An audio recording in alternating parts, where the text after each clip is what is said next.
បាទគោរពជំរាបសួរសួស្តីបងប្អូនអរគ្នាឥឡូវយើងជួបគ្នាជាថ្មីជាមួយនឹងអាទូឯករបស់យើងនេះគឺជា MTM ឬក៏ OMAT កែច្នៃបាទអញ្ចឹងជាទូទៅបើមិនតាន់កែគឺយើងអាចវាស់បានជាទូទៅដូចគេដូចឯងអញ្ចឹងបាទវាស់យកម៉ូតវាស់សលេងភ្ជាប់ប៊ីបឬក៏វាស់វល់វាស់អីចឹងទៅបាទវាស់អីក៏បានដែរបាទ OMAT ដែលមិនតាន់កែប៉ុន្តែ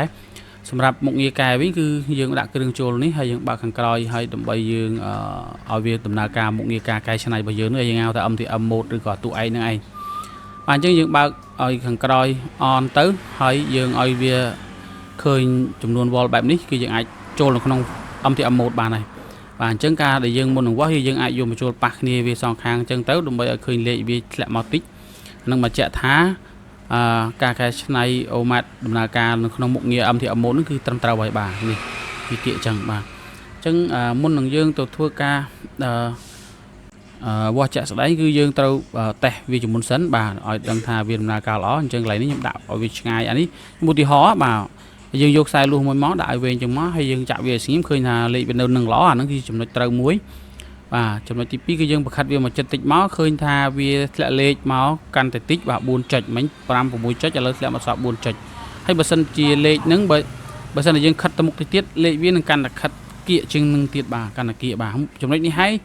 ដែល OMAT ធម្មតាគឺធ្វើអត់បានទេបាទ OMAT ដែលបានកែច្នៃហ្នឹងគឺធ្វើអត់បានទេអត់អាចវាស់កង់ដងបានទេព្រោះកង់ដងកាលណាវាឆ្លងគឺវាគៀកចូលគ្នាហើយបើមានកង់ដង3 4នឹងចិត្តគ្នាគឺកង់ដងណាមួយឆ្លងគឺកង់ដងហ្នឹងគឺវានឹងទាញតម្លៃចុះមកទាំងអស់ហើយអញ្ចឹងបើសិនជាយើងមាន OMAT នេះគឺយើងអាចវាស់រកកង់ដងណាដែលវាឆ្លងតិចជាងគេបាទឬឆ្លងខ្លាំងជាងគេគឺវានឹងបង្ហាញយើងថាវាលេខតិចជាងគេហើយ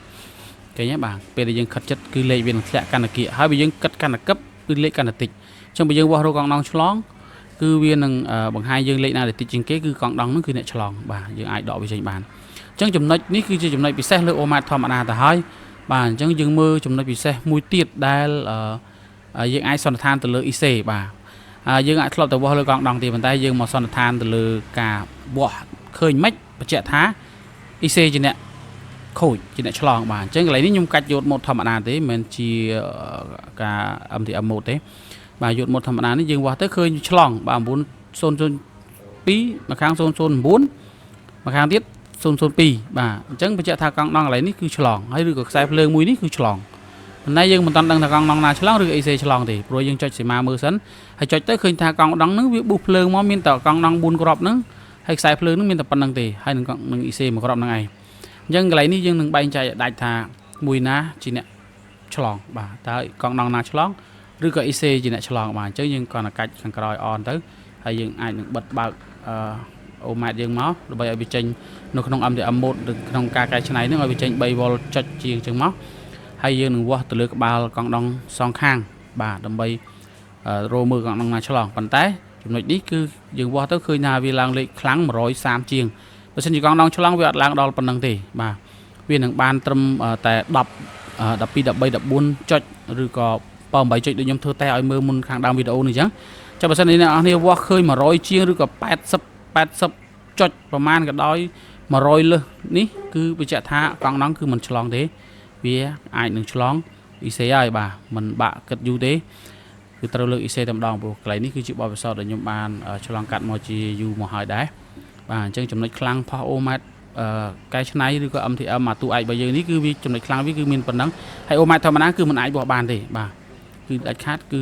មិនអាចបាទវាស់បានទេគឺខ្ញុំបានសាកល្បងវាស់ហើយ OMAT ដែលមិនបានកែច្នៃគឺវាស់អត់ដឹងទេអត់អាចបែងចែកអញ្ចឹងបានទេបាទអញ្ចឹងកន្លែងនេះយើងនឹងធ្វើការលើក IC នឹងចេញហើយយើងវាស់បញ្ជាក់សាកល្បងថាប្រកាសជា IC នឹងវាខូចវាឆ្លងដូចដែលយើងបានវាស់ឃើញនឹងដែរអត់បាទអញ្ចឹងកន្លែងនេះខ្ញុំដាក់ស្រល់ទៅបាទដាក់ស្រល់ហើយ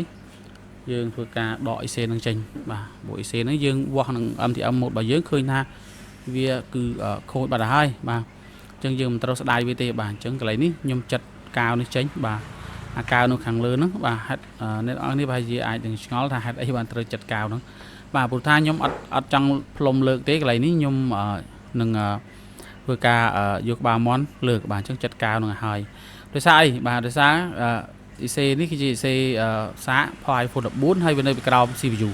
អញ្ចឹងដើម្បីរក្សាសុវត្ថិភាព board នេះបានមិនឲ្យវារលត់ឬក៏មានបញ្ហាគឺយើងត្រូវប្រើក្បាលមន់លើកវាសុវត្ថិភាពល្អជាងយើងផ្លុំបាទបើសិនជាយើងផ្លុំវាអាចដែរបាទវាមិន ដឹងតាខូចទេប៉ុន្តែវាអាចនឹងមានបញ្ហាដល់បតដល់ CPU ដែរវាបែកជើងបែកសំណអីចឹងទៅចឹងកន្លែងនេះខ្ញុំដាក់ក្បាលមក450បាទ450ហើយយើងទាញមកបាទឆ្កឹះទីកុំប្រហមប្រយ័ត្នដាច់ជើងបាទតិចចឹងមកវាចេញហើយយើងធ្វើជើងវាស្មើទៅបាទយើងសម្អាតវាទៅបាទសម្អាតវាស្អាតទៅដើម្បីយើងទឹកវាស់បញ្ជាក់ថាប្រកាសវាប្រកាសជាឆ្លង IC មែនអត់ហើយដក IC ចឹងដក IC ចេញហើយវាបាត់ឆ្លងមែនអត់ណាបាទអញ្ចឹងចាំមើលទាំងអស់គ្នាបាទចាំអ៊ុតមើលទាំងអស់គ្នាកន្លែងនេះបាទអញ្ចឹងនេះជាបទពិសោធន៍ថ្មីមួយសម្រាប់ដែលខ្ញុំបានថតចែកជូនអ្នកនរគ្នាទស្សនាបាទសូមជួយចែកម្លែកម្នាក់មួយផង